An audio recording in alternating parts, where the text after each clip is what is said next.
Well, the folklore has it that my grandfather was a restless young man. His arrival in Crow's Nest, which is really a hamlet some distance north of Toowoomba, he arrived there with his family as a young man, and he took on one of those sheds in a railway siding, which is the end of the line, and he just went into business.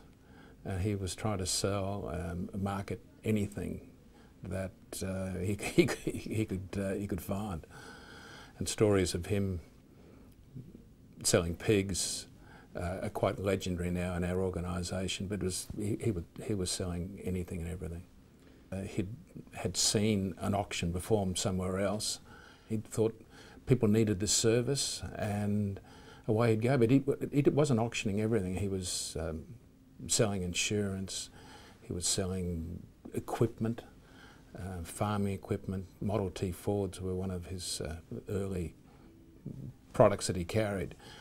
But it was the auctioneering that finally we became an expert at. Well, he came to Brisbane as an unknown, and there were already the established companies in Brisbane. At that stage he was approaching 50 years of age. So he came to Brisbane unknown, probably not a lot of assets behind him, and he put his shingles up and became an auctioneer. And he sought property no matter where it was. And he was selling farms and businesses as far north as Maryborough and Gold Coast, anywhere he was able to attract business. He had great pride in what he stood for.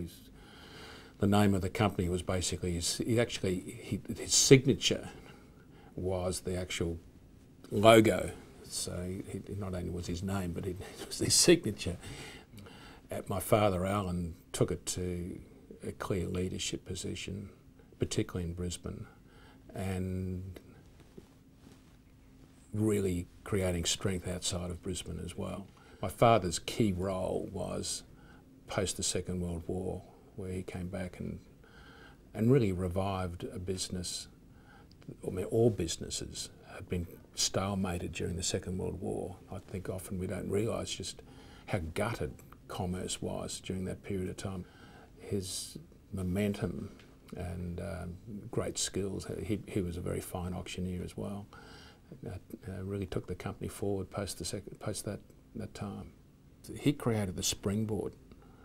All I've done is just jump on it, and it was a bloody good springboard. I think third generation, our job has been to really take it into a national and a fledgling international operation. And the fourth generation, we're going to have to ask them what their intentions are.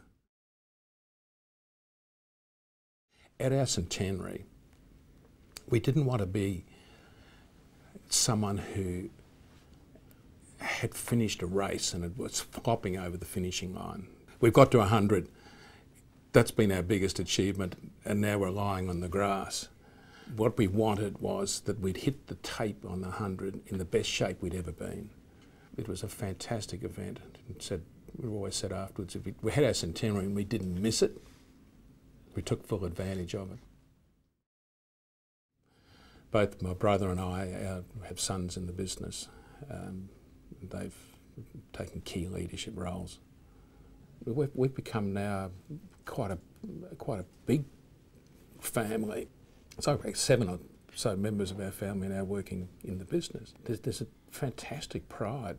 A nightmare is selling the business and then waking up in an absolute perspiration and thinking, oh my God, thank God, that's just a bad dream. It's the worst, it's a bad dream sort of stuff. It becomes part of your personality. It's the fortunes of the company and are deeply bedded into my own psyche. You develop a love for what we stand for, a love for the people that we have. I count myself as the luckiest guy. I wouldn't change places with anyone on this planet.